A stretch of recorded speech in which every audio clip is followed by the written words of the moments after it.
সেদিন ভাইয়ার কথায় অবাক হয়েছিলাম। যে ছেলে ধর্ম নিয়ে কোনোদিন ভাবেনি সেখানে এসব বলছে। তুই ভাবতে পারবি না মনি, আমার ভাইয়াটা একদম পাল্টে গেছে। যে ছেলে দাড়ি ঘৃণা করতো সে নিজেই আজ দাড়ি রেখেছে। যে নামাজ পড়লে সে নামাজ পড়ছে, এমনকি কোরআন তেলাওয়াত শিখেছে। ভাইয়া ভেবেছিল ও তোর যোগ্য হয়ে তোর সামনে দাঁড়াবে এবং তোকে বিয়ে করবে। তুই আমার পরিবারে ছিলি না, কিন্তু তবুও আমার পরিবারের সাথে মিশেছিলি। কিন্তু আজ সব শেষ হয়ে গেল। কি থেকে কি হয়ে গেল, কেন এমন হলো মনি? তুই একটা কথা ঠিক বলিস, কখন যে কার সাথে কি হতে চলেছে সেটা কেউ জানে না। মাহি ম্যাডাম, চলে এসেছি। ড্রাইভার কাকার কথায় হুঁশ ফিরল মাহির। নিজেকে ঠিক করে বলল, জামা শুরু করলো মাহি। মনিরা বলল, এই যে ম্যাডামের আসার সময় হয়েছে। মনিরা বলল, কি রে মাহি, দেরি করলি কেন?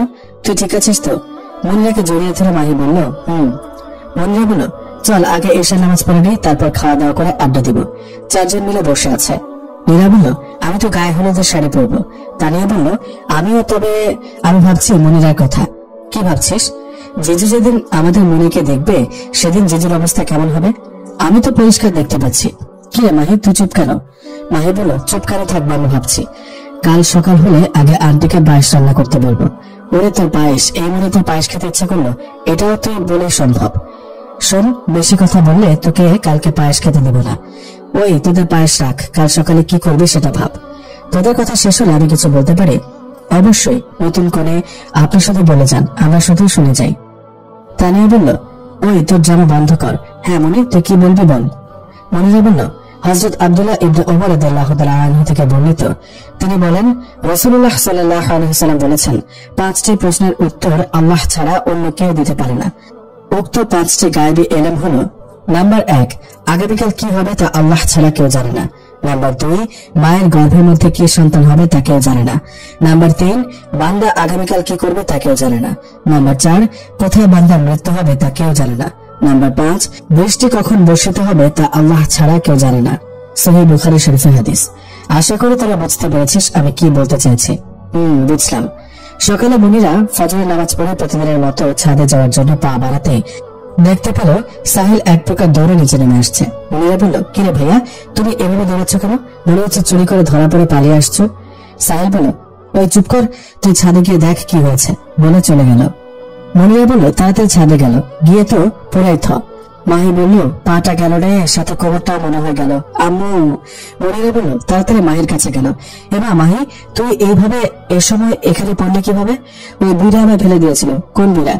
ওই কানার ঘরের অন্ধ ছেলেটা। আম্মু। ওই কি বলতে বলছিস? আর কান্না বন্ধ করে বল কি হয়েছে। কিছুক্ষণ আগে এই সময়টা সকল মন খারাপ গুলো হারিয়ে ফেলার ক্ষমতা রাখে।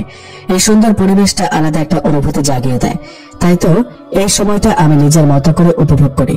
কথাগুলো ছাদের একধারে দাঁড়িয়ে কথা ভাবছিল মাহি। হঠাৎ পেছন থেকে কেউ একটা মাহির চোখ হাত দিয়ে চেপে ধরে। প্রথমে মাহি মনিরা ভাবলো যেন না, ওই ব্যক্তি হাতের উপর হাত চেকেছে।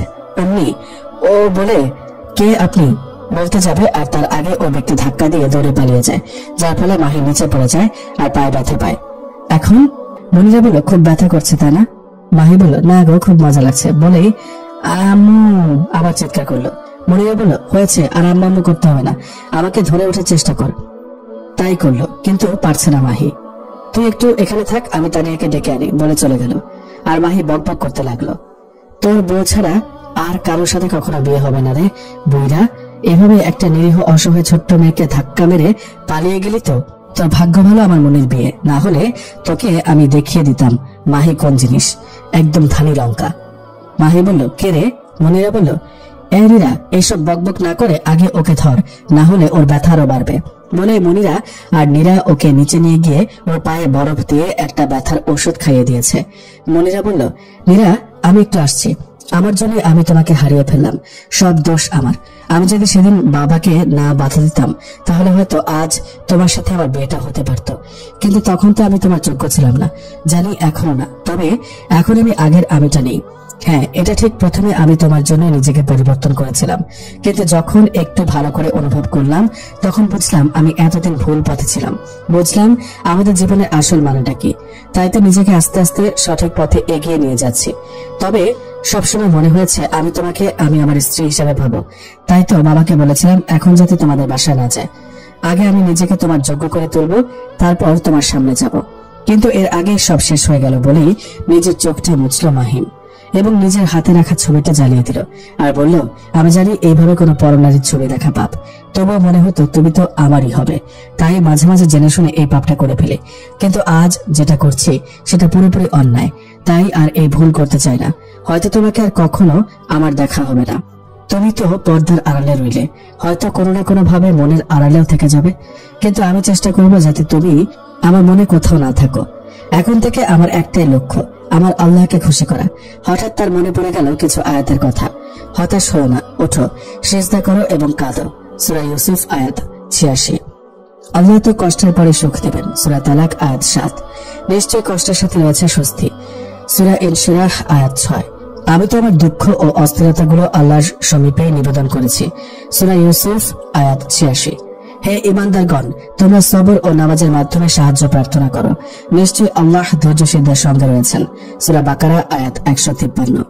আর এক মুহূর্ত দেরি করল না মাহিম, তাড়াতাড়ি ওযু করে তার রবকে খুশি করার জন্য সিজদায় পড়ে গেল। এদিকে মুনিরা বলল, ভাইয়া কাজটা কিন্তু ঠিক হয়নি, তুমি ওভাবে মাহিকে ফেলে দিয়ে পালিয়ে আসলে কেন?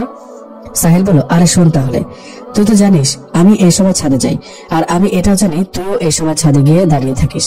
আর কি লাগে, আমিও তুই ভেবে চোখ ধরে ফেললাম। আর ওই মেয়েটা যেমনই আ করে উঠছে, আর আমি শিওর এটা তুই না, তাই ওকে ধাক্কা দিয়ে দিয়েছি এক দৌড়ে। তুই ভাব যে কিনা আমি কোনো মেয়ের সাথে কথা বলা তো দূরে থাক, সামনেও যায় না, সে আমি একটা মেয়ের চোখ ধরেছি। তাহলে আমি ভাবতে পারছিস আমার কি অবস্থা হয়েছিল তখন? আল্লাহ আমায় ক্ষমা করুক। আমি কিনা একটা পরনারীকে এটা ভাবতেই নিজেকে অপরাধী মনে হচ্ছে। সাহিল সবসময় নিজেকে পরনারীর থেকে দূরে রাখে এবং চোখের হেফাজত করে।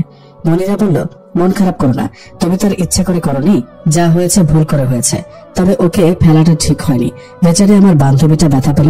মনিরা সাহিলকে হাসানোর জন্য বলল। সাহিল বলল, আমি কি জানতাম যে তোর বান্ধবী একটু ধাক্কায় ধপাস করে পড়ে যাবে? যাই হোক, ভুল যখন করেছে ক্ষমা চেয়ে নিব। এভাবেই আজকের দিনটা পার হয়ে গেল। আজকে মাহির পায়ের ব্যথার জন্য আর শপিং করতে যাওয়া হয়নি, তাই কালকে যাবে, পরশু গায়ে হলুদ, আর তার পরের দিন বিয়ে। রাতে সবাই বসে গল্প করছিল, হঠাৎ মাহি বলল, আচ্ছা মনি, আমরা সবসময় যা চাই তার উল্টোটা কেন হয়? মনিরা বলল, আমাদের কিসে ভালো হবে কিসে খারাপ হবে সেটা আমাদের রবই ভালো জানে। আমরা মাঝে মাঝে যা চাই তা হয়তো আমাদের জন্য অকল্যাণ, তাই আমাদের সে চাওয়াটা আল্লাহ তাআলা পূরণ করে না। কিন্তু আমরা ধৈর্য যদি ধারণ করি আর একমাত্র আল্লাহর উপর ভরসা করে থাকি, তবে নিশ্চয়ই তিনি আমাদের উত্তম কিছু দিয়ে থাকেন। তিনি যা করে সবসময় বান্দার কল্যাণের জন্যই করেন। মাহি বলল, আমি শুনেছি আমাদের ভাগ্য যেটা আছে সেটা হবে। এটা কি কোনোভাবে পরিবর্তন করা যায়? একমাত্র দোয়া পারে ভাগ্য পরিবর্তন করতে, কারণ আল্লাহ কখনো তার বান্দাকে ফিরিয়ে দেয় না। উদ্দেশ্য যদি সৎ হয় আর যদি আমরা আল্লাহর কাছে মন থেকে কিছু চাই, তাহলে সে নিশ্চয়ই তিনি তা দিয়ে থাকেন। মাহি বলল, তাহলে অনেক সময় তো অনেকেই দোয়া করে, কিন্তু তা কবুল হয় না কেন? মনিরা বলল, শুধু দোয়া চাইলেই তো আর হবে না, যাতে দোয়া কবুল হয় সেজন্য কর্ম অন্তর সর্বদা পরিষ্কার রাখতে হবে। যেমন? তাহলে শোন, তোদের বুঝিয়ে বলি। দোয়া কবুল হওয়ার জন্য সর্বক্ষণ যা যা করণীয়: নাম্বার 1, খাদ্য পানীয় পোশাক পরিচ্ছদ ও আয় উপার্জন হালাল হওয়া। নাম্বার 2, পিতামাতার নাফরমানি থেকে বিরত থাকা। নাম্বার 3, আমর বিল মারুফ ও নাহি আনিল মুনকার করা তথা ভালো কাজের আদেশ করা ও মন্দ কাজ থেকে বারণ করা। নাম্বার 4, আত্মীয়দের সাথে সম্পর্ক ছিন্ন না করা। নাম্বার 5, কোন মুসলমানের সাথে অন্যায়ভাবে 3 দিনের বেশি কথা বন্ধ না রাখা। নাম্বার 6, গীবত না করা, গীবতকারী ব্যক্তির দোয়া কবুল হয় না। নাম্বার 7, হাসাদ বা হিংসা না করা, হিংসকদের দোয়া কবুল হয় না। নাম্বার 8, বখিলি বা কৃপণতা না করা, কৃপণ ব্যক্তির দোয়া কবুল হয় না। নাম্বার 9, দোয়া কবুল হওয়ার জন্য তাড়াহুড়া না করা। নাম্বার 10, হৃদয় মরে গেলে দোয়া কবুল হয় না। উল্লেখ্য, জিকির না করলে, বেশি হাসলে, বেশি কথা বলে হৃদয় মরে যায়। দোয়ার সময় মনের অবস্থা যেরকম রাখতে হয়। নাম্বার 1, ইখলাসের সাথে খাস মনে দোয়া করা, অর্থাৎ আল্লাহ ব্যতীত কেউ তার উদ্দেশ্য পূর্ণ করতে পারে না, এই মনোভাব বদ্ধমূল রাখা। নাম্বার 2, দ্ব্যর্থহীন মনোভাব নিয়ে দোয়া করা। নাম্বার 3, আগ্রহ এবং অনুপ্রাণিত মনে দোয়া করা। নাম্বার 4, যথাসম্ভব মনোযোগ সহকারে দোয়া করা। নাম্বার 5, নাছর মনোভাব নিয়ে দোয়া করা। নাম্বার 6, দোয়া কবুল হওয়ার দৃঢ় আশা রাখা। দোয়া কবুল হওয়ার বিশেষ মুহূর্ত: ফজর নামাজের পর, শেষ রাতে, রমজান মাসে দিবারাত্রির সব সময়, বিশেষভাবে ইফতারের সময়, কোন নেক কাজ সম্পাদনের পর, সফরের অবস্থায়, বিশেষভাবে যদি আল্লাহর দ্বীনের রাস্তায় সফর হয়, শবে কদরে, আরাফার দিনে, জুমার রাতে, জুমার দিন বিশেষ কোন এক মুহূর্ত। অনেকের মতে এই মুহূর্তটি জুমার দিন আসরের পর থেকে সূর্য অস্ত যাওয়ার মধ্যে রয়েছে, জুমার খুতবা শুরু হওয়া থেকে নামাজ শেষ হওয়া পর্যন্ত। তবে খুতবা চলাকালীন দোয়া করলে মনে মনে করতে হবে, অথবা ইমাম খুতবার মধ্যে যে দোয়া করবেন তাতে মনে মনে মুখে কোনো প্রকার শব্দ ছাড়া আমিন বলতে হবে। তানিয়া, নীরা, মাহি সবাই মিলে বলল, জাযাকাল্লাহু খায়রান মুনি, সত্যি তুই অনেক ভালো, আমরা চাইলেও তোর মতো হতে পারবো না, তুই আমাদের জন্য দোয়া করিস। ওয়াক্কি, আমি সবসময় তোদের জন্য দোয়া করি। তানিয়া, নীরা, মাহি বলল, আচ্ছা মুনি, আমরা তো অনেক পাপ, ভুল, অন্যায় করেছি, আল্লাহ কি আমাদের তার পথে ফিরিয়ে নেবে? মুনিরা বলল, শোন, আল্লাহ কখনো কাউকে নিরাশ করে না। হযরত আনাস রাদিয়াল্লাহু তাআলা আনহু হতে বর্ণিত, হযরত মুহাম্মদ সাল্লাল্লাহু আলাইহি ওয়াসাল্লাম বলেছেন, আল্লাহ বলেন, বান্দা যখন আধ হাত আমার দিকে এগিয়ে আসে, আমি তখন তার দিকে এক হাত এগিয়ে যাই, আর যখন এক হাত সে আমার দিকে এক হাত এগিয়ে আসে তখন আমি তার দিকে দুই হাত এগিয়ে যাই, আর যখন সে আমার দিকে হেঁটে আসে তখন তার দিকে আমি দৌড়ে যাই। সহিহ বুখারী শরীফের হাদিস। হযরত মুহাম্মদ সাল্লাল্লাহু আলাইহি ওয়াসাল্লাম বলেছেন, প্রতিটি মানুষই ভুলকারী, আর ভুলকারীদের মধ্যে তারাই উত্তম যারা তওবাকারী। তিরমিজি শরীফের হাদিস নাম্বার 2423। এখন সবাই ঘুমিয়ে পড়।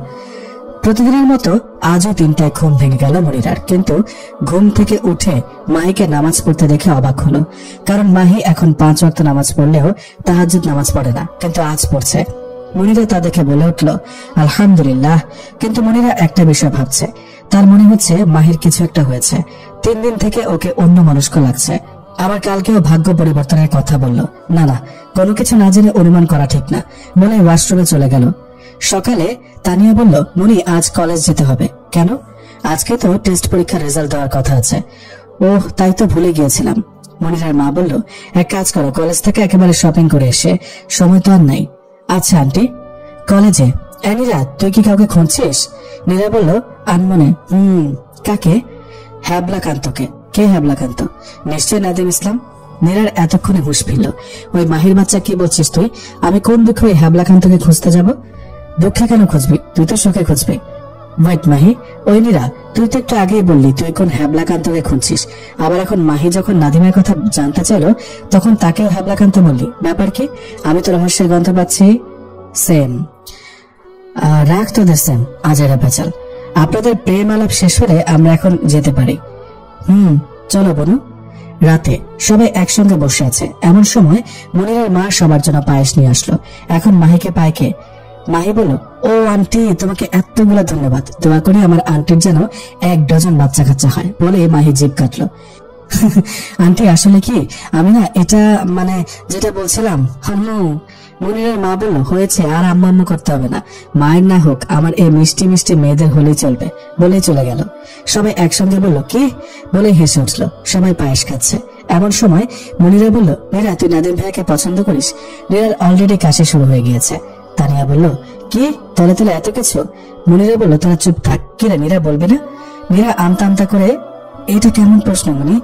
হ্যাঁ নাকি না? মানে আসলে আম্মু। মাহি বলল, একদম আমার ডুপ্লিকেট করবি না নীরা। নীরা, নীরবতা সম্মতির লক্ষণ মনি। নীরা, একটু একটু। ও আমাকে কেউ ধর। গুড, তাহলে ওকে বিয়ের প্রস্তাব দিয়ে দে। তানিয়া, নীরা, মাহি বলল, কি? কি না? ওই নিজেকে বিয়ের প্রস্তাব দেবে? ও নিজে আগে দেখ, যদি ছেলে রাজি থাকে তাহলে তখন পরিবার গিয়ে দেবে। কি বলছিস মনি? নিজে গিয়ে বিয়ের প্রস্তাব দিলে তো সবাই ওকে বেহায়া ভাববে। ছেলে হলে এক কথা ছিল, মেয়ে হয়ে কিভাবে নিজের বিয়ের কথা নিজে বলবে? মনিরা বলল, প্রেমের প্রস্তাব দিলে তো তখন বেহায়া কেউ ভাবে না। শোন, কোন ছেলেকে নিয়ে জল্পনা কল্পনা করে পাপ করার থেকে ওই ছেলেকে সরাসরি বিয়ের প্রস্তাব দেওয়াই ভালো। আর যদি সে ছেলে রাজি না হয় তাহলে কোনো ভালো ছেলে দেখে তার বিয়ে করে নেওয়াটা উত্তম। কিন্তু লোকে কি বলবে?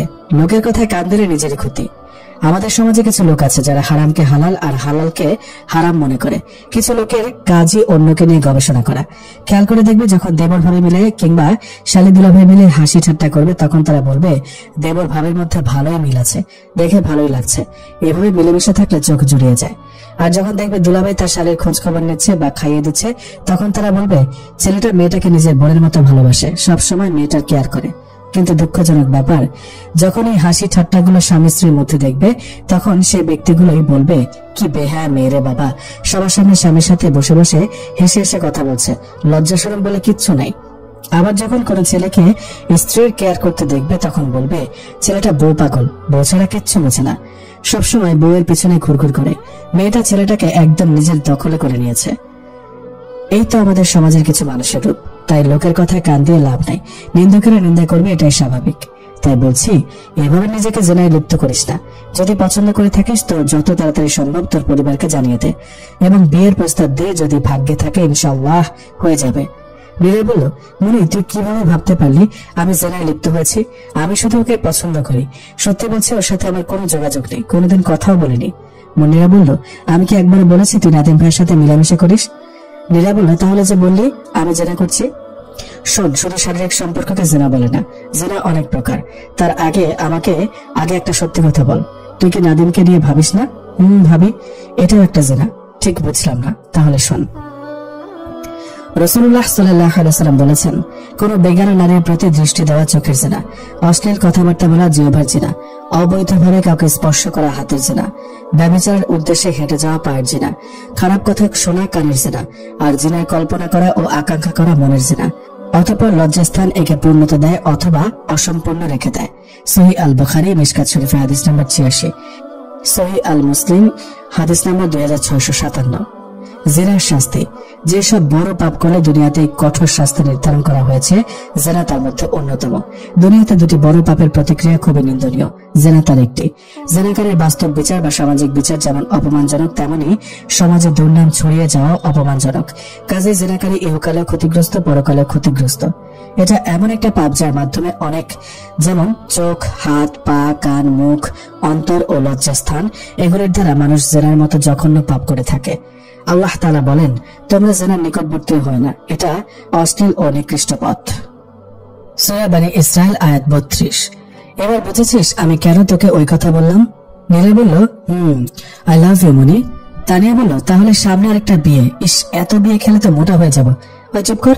দুপুরে গোসল করানোর আগে মনিরাকে হালকা হলুদ লাগানো হলো। সন্ধ্যায় মনিরাকে সাজিয়ে বসিয়ে রাখা হয়েছে। মনিরাকে যেখানে বসিয়ে রাখা হয়েছে এদিকে ছেলেদের আসা বারণ। ছেলেদের জন্য আলাদা ব্যবস্থা করা হয়েছে। এদিকে তানিয়া নীরা শাড়ি পরলেও মাহি শাড়ি পরেনি। ওকে শাড়ি পরতে বলা হলে বলে সে একটু অসুস্থ বোধ করছে, তাই শাড়ি পরবে না। এদিকে মাহিম সেই যে দরজা বন্ধ করেছে আর খোলেনি। তার মা বাবা প্রথমে ভয় পেলেও পরে যখন মাহিমকে শান্তভাবে কথা বলতে দেখে তখন তারা চিন্তামুক্ত হয়। তার মা তার জন্য খাবার নিয়ে আসলে সেটা নিয়ে মাহিম আবার দরজা লাগিয়ে দেয়। না, এখন আর মাহিমের কষ্ট হচ্ছে না, মনিরাকে হারানোর ভয়ও করছে না। সে তার রবকে বলেছে, যদি মনিরা তার জন্য কল্যাণকর হয় তাহলে তাকে যেন সে পায়, আর যদি সে তার জন্য অকল্যাণকর হয়ে থাকে তাহলে যেন তাকে আমার মন থেকে মুছে ফেলে। সে চায় না তার মন কোন পরনারীকে নিয়ে ভাবুক। মাহিম ফোন দিয়েছিল তার ভাইয়ের অবস্থা জানার জন্য, কিন্তু সে মাহিমের সাথে কথা বলে পুরো অবাক হলো, কারণ মনিরাকে হারানোর জন্য তার ভাইয়ের মধ্যে কোনো খারাপ লাগা বা কষ্ট কিছুই অনুভব করতে পারেনি, যা অনুভব করেছিল মনিরাদের বাড়ি আসার সময়।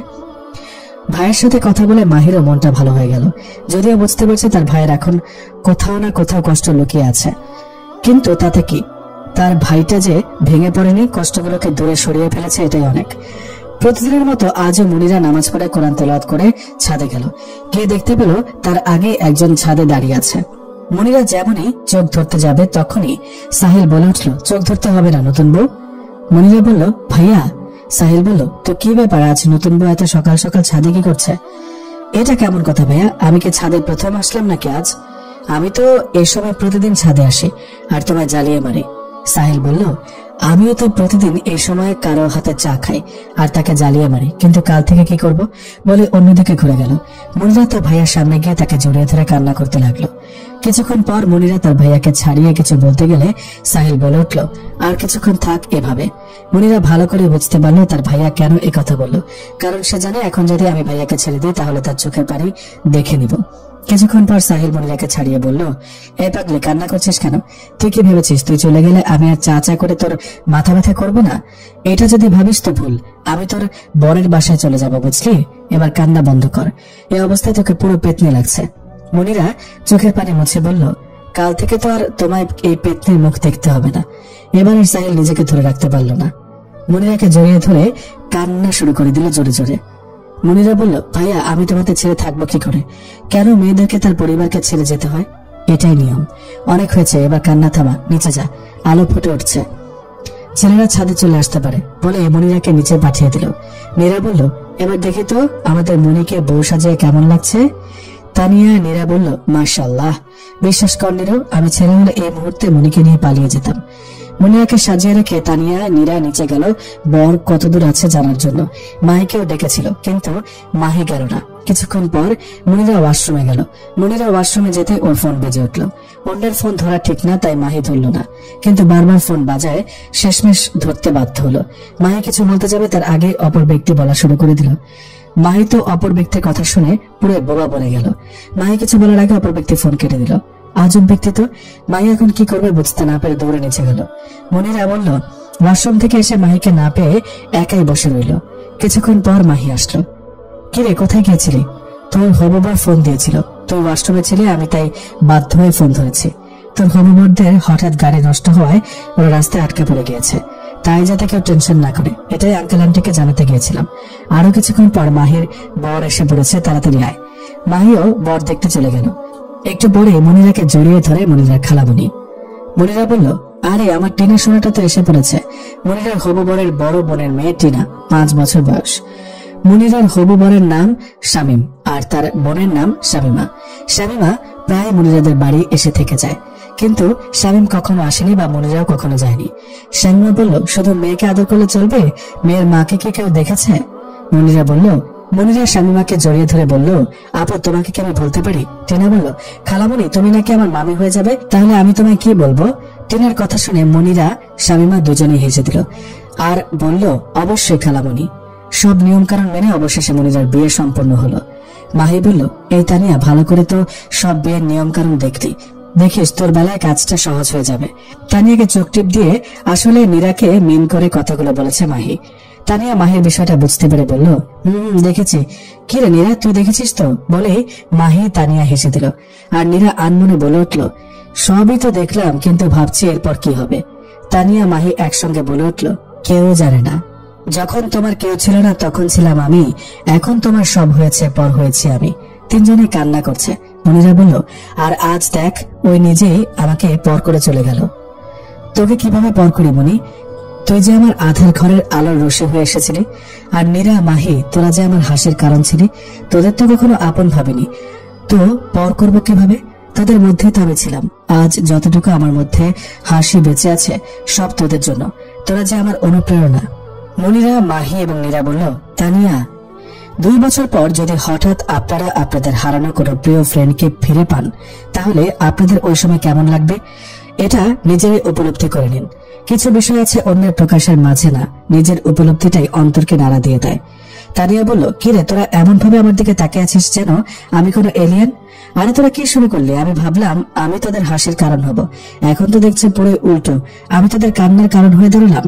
আচ্ছা বরং চলে যাই। ঠাস করে একটা চড় মারল। মনিরা তানিয়াকে একটা চড় দিয়ে জড়িয়ে ধরে কান্না করে দিল। নীরা মাহি জড়িয়ে ধরতে আসলে তানিয়া বলল, ওই থাম থাম, একটা চড় এখনো হজম করতে পারিনি, তোরা একটু পরে দে। তানিয়ার কথায় একসঙ্গে সবাই হেসে দিল। কই কই আমার তানিয়া মামনি কই? মাহির মা বলল। তানিয়া বলল, আন্টি তুমি কেমন আছো? জড়িয়ে ধরে বলল, এতদিন কোথায় ছিলে মা? তোর কথা না ভেবে এমন একটা দিন নাই যে পার করেছে মনিরা। এমনকি জানিস, যখন ও প্রথম মহুয়াকে দেখে সেদিনও বলেছে তুই মহুয়াকে দেখলে নাকি ওর থেকেও বেশি খুশি হতি।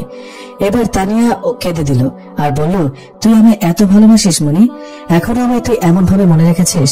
মনিরা বলল, তোকে কিভাবে ভুলি রে? তুই যে আমার প্রথম সঙ্গী, যে আমার সকল অবস্থায় পাশে থেকেছে। যখন কলেজে কেউ আমার সাথে মিশত না, তখন তুই একাই সবার অভাব পূরণ করেছিস।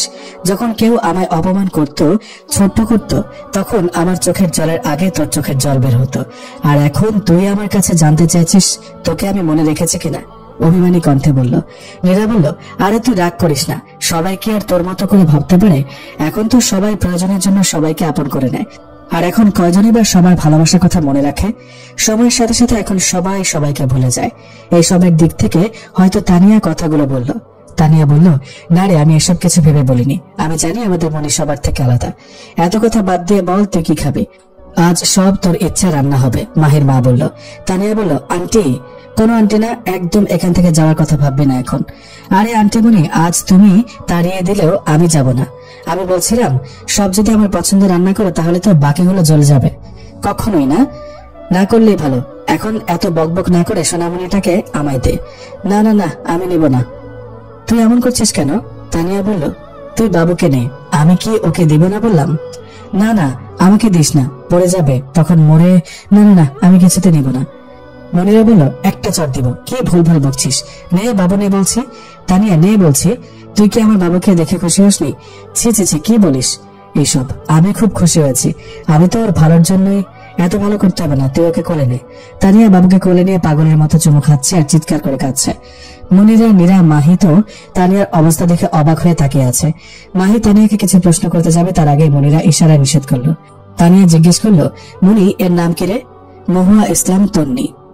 তানিয়া অবাক হয়ে মনিরার দিকে তাকালো। মাহি বলল, ওর দিকে তাকিয়ে লাভ নেই, আমি বলছি তুই ছিলি না তাই তোর নামের সাথে মিলিয়ে তন্নি রেখেছে। জানিস আমার মেয়েটার নামও তন্নি রেখেছিলাম। কে? তোর মেয়ে? তানিয়া, তুই এই 2 বছর কোথায় ছিলি? তোর সাথে কি হয়েছে আমাদের সব খুলে বল। কি হবে আবার? যেটা হয়েছে সেটাই বলবি। মাহি বলল, নীরা, ওকে জোর করিস না। যদি আমাদের আপন ভাবে তো বলবে, না হলে বলবে না। এ নিয়ে আর কোনো প্রশ্ন হবে না। আরে মাহি, রাগ করিস কেন? এ বিষয়ে বাদ দে তানিয়া। যা তুই বলতে চাস না সেটা আমরা শুনবো না। ওকে ওকে, রাতে বলবো। এখন এই সময়টা আমি তন্নি মনিকে দিব। নীরা বলল, না না, এটা চিটিং। আমি তাহলে শুনতে পাবো না। নাদিম আমায় নিতে চলে আসবে। তানিয়া বলল, নাদিম ভাইয়ের সাথে তোর বিয়ে হয়েছে? হ্যাঁ রে, 6 মাস হলো। কি মাহি, তুই বিয়ে করিসনি? শুধু বিয়ে, বাচ্চাও হবে, 3 মাস চলছে। তানিয়া বলল, ওহ, কোথায় বিয়ে হয়েছে? সাহিল ভাইয়ের সাথে। ও আচ্ছা, এখন বল না প্লিজ, না হলে আমার শোনা হবে না। আমারও। এই অবস্থায় সাহিল আমাকে একা ছাড়বে না। তানিয়া বলল, খুব যত্ন নেয় ভাইয়া তোর, তাই না রে? শুধু যত্ন? আমার তো মাঝে মাঝে সন্দেহ হয় বেবি মাহির পেটে আছে নাকি ভাইয়ার। বলে হাসতে লাগলো নীরা। মাহি বলল, ওই একদম আমার বরের ভালোবাসায় নজর দিবি না। কি আবল তাবল বকা শুরু করলি তোরা? নীরা, তোর ফোন বাজে। ধরছি। মাহি বলল, ওই পাগলের মতো করছিস কেন? কে ফোন দিল আর কি বা বললো? যে তোমার ঈদ শুরু হয়ে গেল।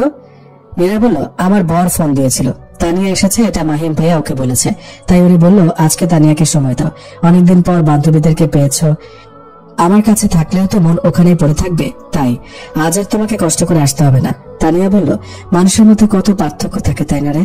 নীরা বলল, হঠাৎ এমন কথা বলছিস কেন? রাতে সব বলবো। আর আমি? মনিরা বলল, তোকে চিন্তা করতে হবে না, ভাইয়া যদি জানতে পারে তানিয়া এসেছে তোকে এমনিতে নিয়ে যাবে না, বরং তুই যদি বাসায় থাকতি তাও তোকে দিয়ে যেত। রাতে খাওয়া দাওয়া নামাজ পড়ার পর তানিয়া বলতে শুরু করলো, সেদিন যখন আমার ফোনে ফোন আসে সেদিন আমায় তাড়াতাড়ি বাড়ি ফিরতে আসতে বলে। কেন? সেটা বলেনি। তখন আমি চলে গেলাম তোদের থেকে। বাসায় গিয়ে দেখি বাড়িতে অপরিচিত 10 থেকে 12 জনের মতো মানুষ। আমি রুমে যাওয়া মাত্রই মা এসে একটা শাড়ি বের করে দেয় আর তাড়াতাড়ি রেডি হতে বলে। আমি মনে মনে ভাবছিলাম আমায় হয়তো ছেলেপক্ষ দেখতে এসেছে, কিন্তু আমার ভাবনা ভুল করে মা বলে উঠল, আজ আমার বিয়ে। মায়ের কথা শুনে আমার মাথায় বাজ পড়ল, কিন্তু পরক্ষণে ভাবলাম ছেলে দিনদার হলে সমস্যা নাই, কিন্তু না, ছেলে দিনদার না, তবে টাকা পয়সাওয়ালা, আর সেটাই আমার পরিবারের কাছে বড় বিষয়। তাই তো সেদিন আমার বিয়েটা হয়ে গেল। তোদের ফোন দিতে গিয়েছিলাম, কিন্তু ভাইয়া ফোন কেড়ে নিল। আবার যখন বিদায়ের সময় হলো তখন দেখলাম আমার সাথে সাথে আমার পুরো পরিবারও যাচ্ছে। অবাক হলাম, কিন্তু খুশি হলাম। চলে গেলাম আমার সংসারে। বেশ কিছুদিন এভাবে চলে গেল। তারপর জানতে পারলাম আমাদের বাড়ি বিক্রি করে দিয়ে এখানে চলে এসেছে, আর ছেলেটা বাসা কিনেছে, তাই আজ তারা সেখানে ফিরে যাবে। ওরা ফিরে যাওয়ার পর শুরু হলো আমার নতুন জীবন। জানিস, এমন একটা দিন নাই যে বরের হাতে মার খাইনি, এমন একটা দিন নাই যে স্বামীর ভোগের শিকার হইনি। বিয়ের 2 মাস পর জানতে পারি আমি মা হব। এটা শোনা মাত্র সব কষ্ট এক নিমেষে হারিয়ে গেল। সারাদিন বাড়ির কাজ আর শাশুড়ির হাতে মার ননদদের সেবা আর বরকে খুশি করতে দিন পার হয়ে গেল। বাড়ি যেতে চাইলে যেতে দিত না। ভাইয়া মাঝে মধ্যে ফোন দিত, কিন্তু আমার সাথে কথা বলতো না। আর মাঝে মধ্যে মা হয়তো আমার চাইতো, কিন্তু আমার বর বলতো আমি রুমে নাই, ছাদে আছি বা কাজ করছি, এসব বাহানা দিত। এই সকল শারীরিক মানসিক চাপ নিতে না পেরে 8 মাসে আমার প্রসব যন্ত্রণা শুরু হয়।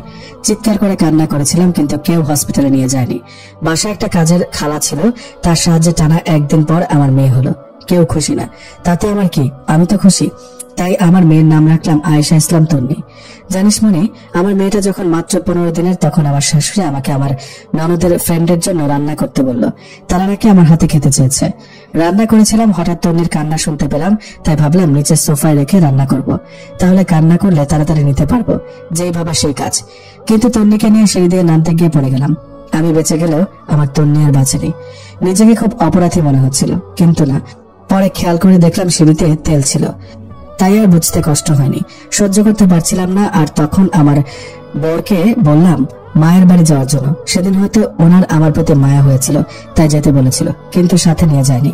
একাই গেলাম। মা আমার অবস্থা দেখে বুঝে গিয়েছিল, তাই আর লুকায়নি। মাকে বলে দিয়েছিলাম সব। মা এসব সহ্য করতে না পেরে তাই তো সেদিন মাকেও হারিয়ে ফেলি। ওই বাড়ি যাব না বললে ভাবি বলে শ্বশুর বাড়িতে এমন একটু কষ্ট করতে হয়। চলে আসলাম আবারও আমার সংসারে। পরে জানতে পেরেছিলাম ভাইয়া যে বড় চাকরির অফার পেয়েছিল সেটা আমার শ্বশুর দিয়েছিল, আর তার বিনিময়ে আমাকে বাড়ির বউ করে নিয়ে গিয়েছিল। তাই তো ভাইয়া কোনো খোঁজ খবর নেওয়ার প্রয়োজন বোধ করেনি। আর মা জানতো তার মেয়ে সুখে আছে, তাই তো হঠাৎ এমন আঘাতটা নিতে পারেনি। আর আমার বরের প্রেমিকা থাকায় আমার ওপর অত্যাচার করত। তার ধারণা আমি এবং আমার পরিবার টাকার জন্য তার বাবাকে পটিয়ে বিয়ে করেছি, আর আমার জন্যই তার প্রেমিকা রাগ করে তাকে ছেড়ে চলে গিয়েছে। তাই তো আমার উপর এত অত্যাচার করত। ভাবতো এসব সহ্য করতে না পেরে আমি নিজেই তাকে ছেড়ে চলে যাব, কিন্তু না, আমি যাইনি। তোদের মনে হতো খুব ফোন দেওয়ার অনেক চেষ্টা করতাম, কিন্তু না, ওরা কারোর সাথে কথা বলতে দিত না। একদিন আমার ফোন থেকে লুকিয়ে ফোন দিয়েছিলাম মনিতকে, কিন্তু রিসিভ হওয়ার আগেই উনি এসে ফোন নিয়ে নেয় আর মারতে শুরু করে। এক পর্যায়ে খাটের কোনায় পেটে বাড়ি খাই। সেদিনও হারিয়ে ফেলে আমার গর্ভের 3 মাসের সন্তানকে। জ্ঞান হারিয়ে ফেলেছিলাম যখন চোখ মেলে তাকায় সামনে ওনাকে দেখতে পাই। চোখের কোণে পানি দেখেছিলাম। সেদিনের পর থেকে আমার সাথে তিনি আর খারাপ ব্যবহার তেমন করতো না। কিছুদিন ভালো ছিলাম, কিন্তু কথায় আছে না, সুখ হচ্ছে মরিচিকা, কার কাছে কখন কোন সময় আসে কেউ জানে না। তাই তো আমিও জানতাম। হঠাৎ একদিন আমার বর এসে আমাকে জড়িয়ে ধরে আর বলে তার প্রেমিকা ফিরে এসেছে। এই সময় আমার কি করা উচিত ভুলে গিয়েছিলাম। সেদিন আমার বর আমার কাছে ডিভোর্স ভিক্ষা চেয়েছিল। সেদিন জানতে পারলাম উনি নিজ ইচ্ছে আমাকে ছেড়ে দিলে তাকে সম্পত্তির কিছুই দেবে না, তাই সে নিজে থেকে আবার ছাড়তে পারবে না। আমার শ্বশুর বাসায় বিদেশে থাকায় কাজটা সহজ হয়েছিল, দিয়ে দিলাম ডিভোর্স। তারপর ভাবলাম ভাইয়ার কাছে যাব, কিন্তু পরক্ষণে ভাবলাম না, যেখানে আমার কোনো মূল্য নেই সেখানে যাব না। তাই বেরিয়ে আসলাম অজানা পথে। শরীর দুর্বল থাকায় বেশি দূর যেতে পারলাম না, জ্ঞান হারিয়ে ফেললাম। জ্ঞান ফেরার পর দেখলাম খালার সামনে। আমার কষ্ট দেখে খালা সেদিন ওই বাড়ির কাজ ছেড়ে দেয় আর আমাকে সাথে করে নিয়ে আসে। খালার বাসায় এসে আমি পুরোই অবাক, কারণ খালার বাসা থেকে তোর বাসায় আসতে 10 মিনিটের মতো সময় লাগে। সবার চোখে পানি। তানিয়া বলল, আরে পাগলেরা, তোরা কেন কান্না করছিস? আমাকে দেখতো, আমি কি কান্না করছি না? মুন্নিরা বলল, তুই এত কিছু কিভাবে সহ্য করেছিস তানিয়া? কেন রে, তোর কাছেই তো শিখেছি আমাদের কখন কোন পরিস্থিতিতে পড়তে হবে সে বিষয় সম্পর্কে কেউ জানে না। তাই সবকিছুর জন্য সবসময় আমাদের মনোবলকে প্রস্তুত রাখতে হবে। সবসময় মনে রাখতে হবে আল্লাহ যা করেন ভালোর জন্যই করেন। আমার রব তো সহ্যের বাইরে কোনো কিছু আমার উপর চাপিয়ে দেয় না, তাই তো সহ্য করতে পেরেছি। যখনই মন খারাপ হতো নামাজে দাঁড়িয়ে যেতাম। সকল দুঃখ কষ্ট দুঃখের কথা তার সাথে শেয়ার করলাম। বিশ্বাস কর, পরক্ষণে আমার সব কষ্ট হারিয়ে যেত। মীরা তানিয়াকে জড়িয়ে ধরে আমাদের ক্ষমা করে দিচ্ছে বন্ধু, আমরা তোর বন্ধু হয়ে তোর বিপদের পাশে দাঁড়াতে পারিনি। আমাদের উচিত ছিল আরো ভালো করে তোর খোঁজ খবর নেওয়া। কান্না করতে করতে বলল। তানিয়া বলল, পাগলি, আমরা কি কেউ আগে থেকে জানি আমাদের সাথে কি হবে? যেটা হওয়ার সেটা হয়ে গিয়েছে, অতীত ভেবে কষ্ট পেয়ে লাভ কি? সকালে খাওয়া দাওয়া করে তানিয়া বলল, এখন আমি যাই রে। মনিরা বলল, কোথাও যাবে না তুই, তুই আজ থেকে এখানে থাকবি। তা হয় না। মাহির মা বলল, কোনো কথা না, কারো কোথাও যাওয়া চলবে না। তানিয়া বলল, মনি আন্টিকে বোঝা, খালা খুব অসুস্থ, তার একটা ছোট্ট নাতনি আছে, এখন তাদের পাশে থাকাটা আমার দরকার। যে মানুষটা আমার বিপদের সময় আমার পাশে থেকেছে, আজ তার বিপদের সময় তাকে কিভাবে ফেলে আসে বল? আচ্ছা যা, তবে কথা দিয়ে উনি সুস্থ হলে তুই একেবারে এখানে চলে আসবি, সেটা তখন দেখা যাবে। আর হ্যাঁ, একটা হেল্প করতে পারবি? কি বল? ইনশাআল্লাহ চেষ্টা করব। ভাইয়াকে বলে একটু খোঁজ নিতে বলিস তো, আমাদের বাসা যে কিনে নিয়েছে সেটা বিক্রি করবে কিনা। আচ্ছা। এভাবে দিন পার হতে থাকলো। তানিয়া প্রতিদিন সকালে এসে মহুয়াকে নিয়ে যেত, তার কাছে কিছুক্ষণ রেখে আবার দিয়ে যেত। মনিয়া বুঝতে পারে তানিয়ার কষ্ট। মেয়েটা 2 বছরে কতই না কষ্ট করেছে, দুটো সন্তানকে হারিয়েছে। ওর মনের অবস্থা কি সেটা কেউ জানে না। মেয়েটা সব কষ্ট নিজের মধ্যে রেখে দিব্যি সবার সাথে হাসি মুখে দিন পার করে চলেছে। কি এত ভাবছে আমার বউটা? মাহিম জিজ্ঞেস করলো। মনিরা বলল, ভাবছি তানিয়ার জীবনটা যদি সাজিয়ে দিতে পারতাম। এভাবে তো আর থাকা যায় না। মাহিম বলল, তা অবশ্য ঠিক বলেছ, কিন্তু আমরা কি করতে পারি বলো? আল্লাহর ভাবনার সাথে আমাদের ভাবনা তো আর মিলবে না। তিনি অবশ্যই তানিয়ার জন্য যেটা উত্তম সেটাই করবেন। আমরা শুধু ওর জন্য দোয়া করতে পারি। এভাবে চলে গেল আরো 3 মাস। এই 3 মাসে মহুয়া তানিয়াকে জেনে ফেলেছে। এমনকি রাতে মাঝে মাঝে তানিয়াকে না পেয়ে প্রচুর কান্না শুরু করে দেয়। বাধ্য হয়ে রাতে মহুয়াকে তানিয়ার কাছে নিয়ে যায়। একদিন হঠাৎ মনিরা অসুস্থ হয়ে পড়ে। তার মধ্যে কেমন একটা ছটফটানি ভাব চলে আসে। মনিরা কি করবে ভেবে পাচ্ছে না। একদিকে পানি খাচ্ছে, একদিকে ঘামছে। কিছুতেই তার মনটাকে শান্ত করতে পারছে না। তাই অজু করে 2 রাকাত নামাজ পড়ে নিল। নামাজ পড়ে একটু হালকা লাগছে, তাই সে মাহিমকে ফোন দিয়ে বাসায় আসতে বলল। মনিরার কথায় মাহিম অবাক হলো, কারণ মাত্র কিছুক্ষণ হলো সে অফিসে এসেছে। হঠাৎ মনিরার কি হলো? মাহিম এসব চিন্তা বাদ দিয়ে তাড়াতাড়ি বাড়ি ফিরে এলো। আর এসে দেখলো মনিরা হাসি মুখে দাঁড়িয়ে আছে। মাহিম মনিরাকে জড়িয়ে ধরে, তুমি ঠিক আছো? তোমার কিচ্ছু হয়নি তো? মনিরা বলল, আরে বর্মশাই, আমার কিচ্ছু হয়নি। তাহলে এত তাড়া দিয়ে ডাকলে যে?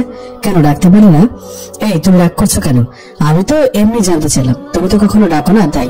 রাগ করিনি, আজ আমি তোমার সাথে সারাদিন ঘুরবো। ওকে মাই ডিয়ার বউ। সারাদিন মাহিম আর মনিরা খুব সুন্দর দিন পার করলো। পরের দিন সকালে, আজ অফিসে না গেলে হয় না? মনিরা, সত্যি করে বলো তো, তুমি কি ঠিক আছো? আমি ঠিক আছি। প্লিজ মাহিম, আজ অফিসে যেও না, আমার কাছে থাকো। পাগলি একটা। Love you. Love you two.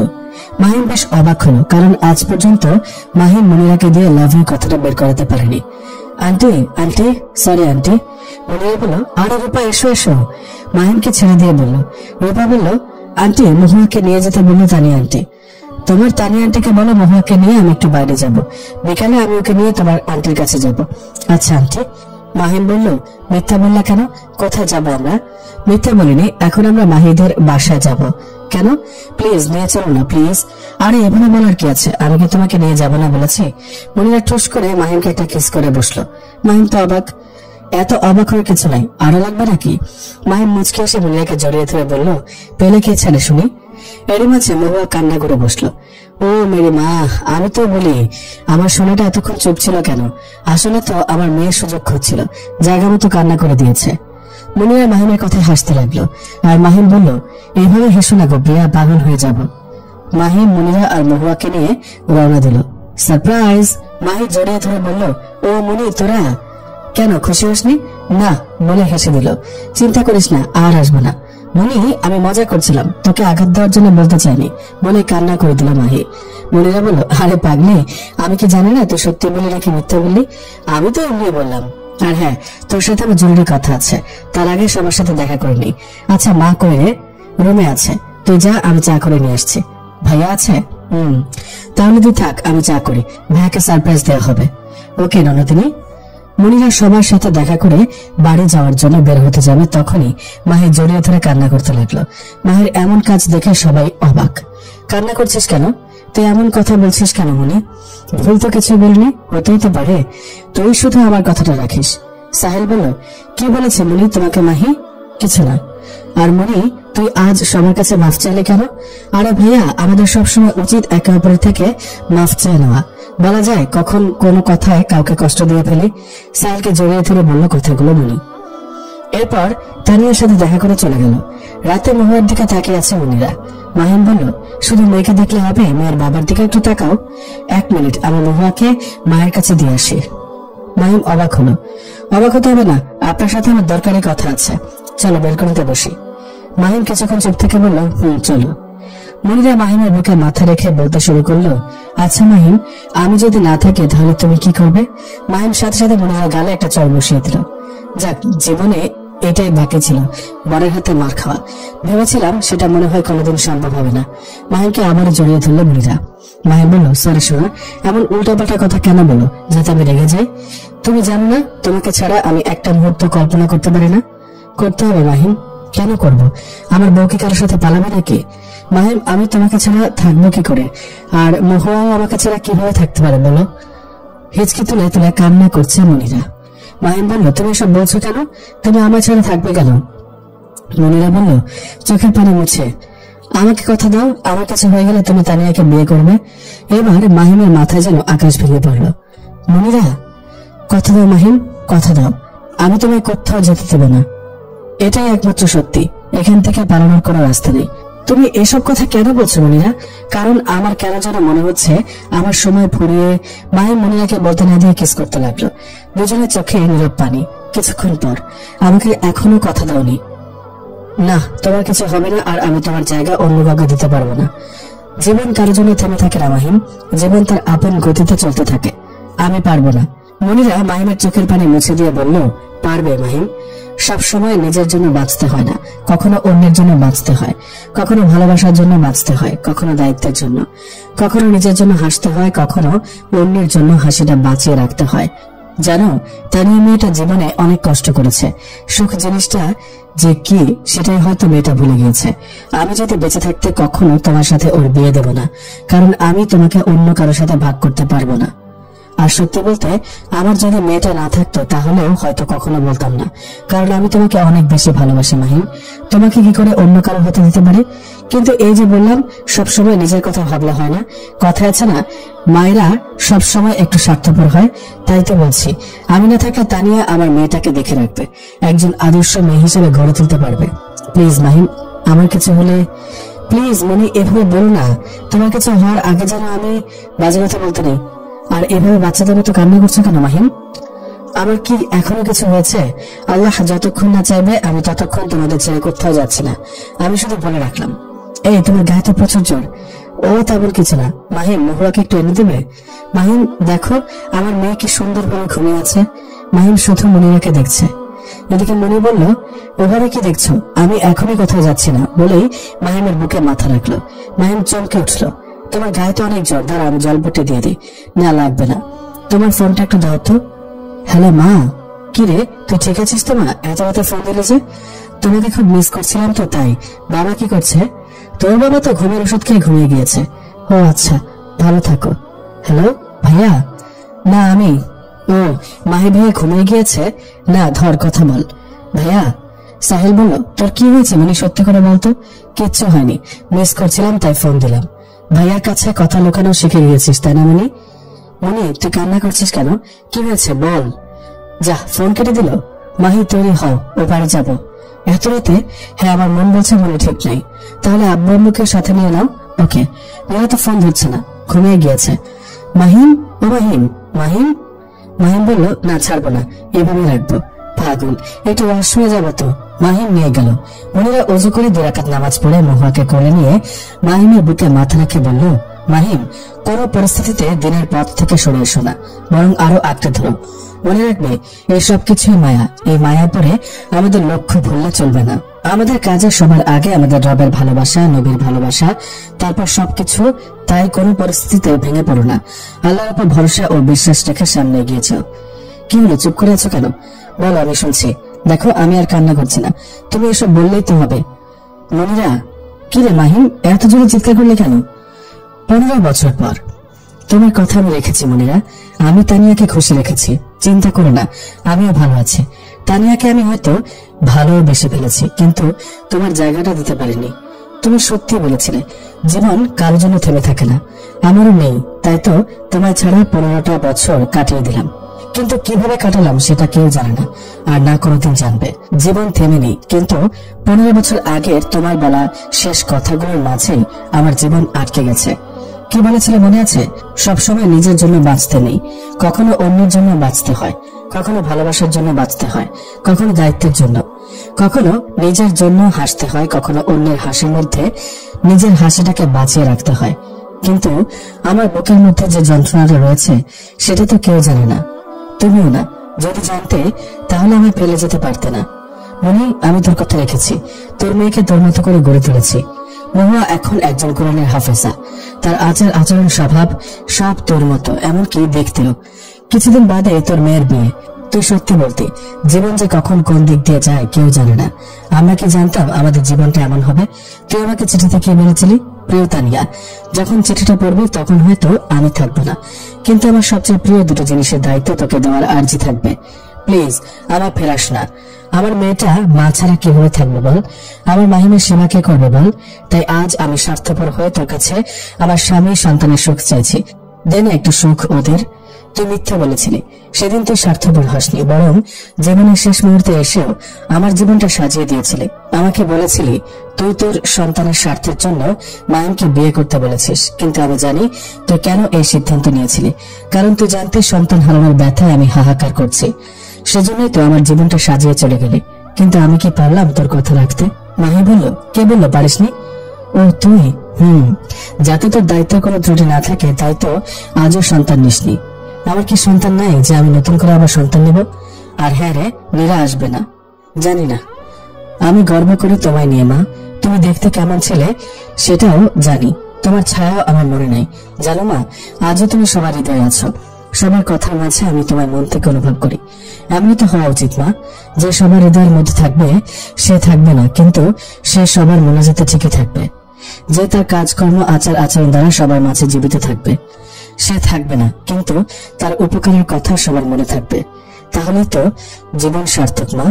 আমি যেন তোমার মতো হতে পারি মা। মহুয়া বলছিল। কি হলো, এখানে দাঁড়িয়ে কি করছো? মাহিম জিজ্ঞেস করলো।